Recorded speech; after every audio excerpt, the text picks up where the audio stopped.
OBC का मुद्दा और पीडीए, यह आपने सही सवाल पूछा है। आज एससी एसटी ओबीसी के लोग, जो ये मुद्दा आया है, मुद्दे को लेकर के बहुत गंभीर हैं। और देखिए कि हर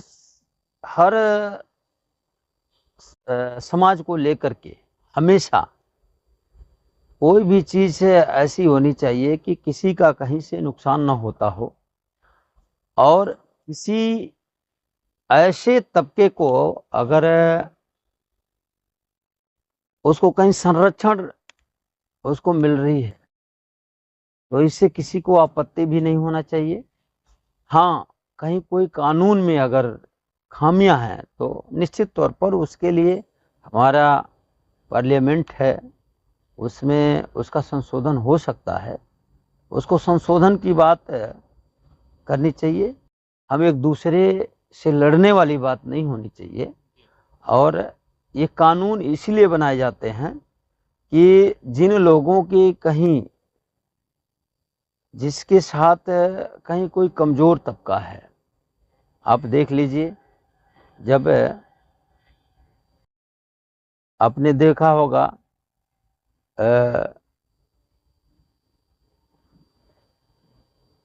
पार्लियामेंट के अंदर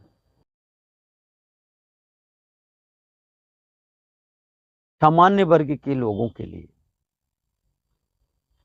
ये देखा गया कि सामान्य वर्ग ठीक है, बुद्धिजीवी है, सब कुछ है, लेकिन इसमें भी कुछ ऐसे कुछ परसेंट लोग हैं जिनकी अभी माली हालत आज खराब है और उनका विकास नहीं हो पा रहा है, रुका हुआ है। तो WES के तहत उनको 10% का आरक्षण देने का फैसला हमारी सरकार ने लिया और पूरे देश ने सहर्ष उसको स्वीकार किया। अगर इस देश में जो बुद्धिजीवी तबका है,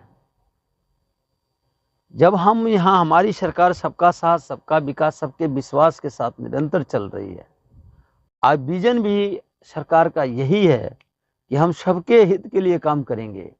पंडित दीनदयाल उपाध्याय जी ने जो अंत्योदय का सपना देखा था, आखिर अंत्योदय का विकास कैसे होगा? हर एंगल पर जब अंत्योदय का हम विकास कराएंगे, जो निचले पौधान के व्यक्ति का जब उसका सामाजिकरण और आर्थिक रूप से, राजनीतिक रूप से और सामाजिक रूप से जब तक उसमें सारी समानता नहीं आएगी, तब तक उसका विकास हो पाना संभव नहीं है। तो ये सरकार इस चीज को देखते हुए इस बात को लाई है। हाँ, यूजीसी में जो खामियां हो उसको सुधार करके इन लोगों को यूजीसी जरूर देना, लागू कराना चाहिए, और उसको सही तथ्य को पकड़ करके जो उसमें लगता हो कि जिससे लोगों का नुकसान है उसको संशोधित करना चाहिए। संशोधित कर करके और इस कानून को ला करके समानता का एक जागरूकता पैदा करके सब में एकजुटता, एक हों और एक रहें और सेफ रहें, जो हमारा नारा है, इस नारे का पूरा जो है सम्मान करते हुए कैसे इन लोगों का समन्वय स्थापित होगा, हम एक साथ रह करके सारे काम को कर सकते हैं। किसी को ऐसा महसूस ना हो, ऊंच नीच का भेदभाव ना हो, किसी के साथ जो कोई भेदभाव का काम ना हो, तो इसको लेकर के निश्चित तौर पर ये लागू करना भी चाहिए और इसे ध्यान में भी रखना चाहिए। हम जो कानून कायदे बन रहे हैं, बहुत सारे वहाँ पर उच्च वर्ग के और बुद्धिजीवी समाज के लोग उसमें हैं। ये हम अगर बहुत बड़ी बात करेंगे तो सूरज को दीपक दिखाने के बराबर होगा, लेकिन निश्चित तौर पर मैं अपना व्यक्तिगत राय ये दिया हूँ। जो भी मेरा व्यक्तिगत राय है, जो हम देख रहे हैं आम जनमानस में, जो SC ST SC OBC के अंदर जो भावनाएं हैं, उस भावनाओं को समझते हुए ये जरूर उनको बताना चाहिए, नहीं जो आपके लिए कानून बना है आपका नुकसान नहीं होने दिया जाएगा, आप लोगों के साथ सरकार है, इस प्रकार का एक संदेश जरूर आना चाहिए।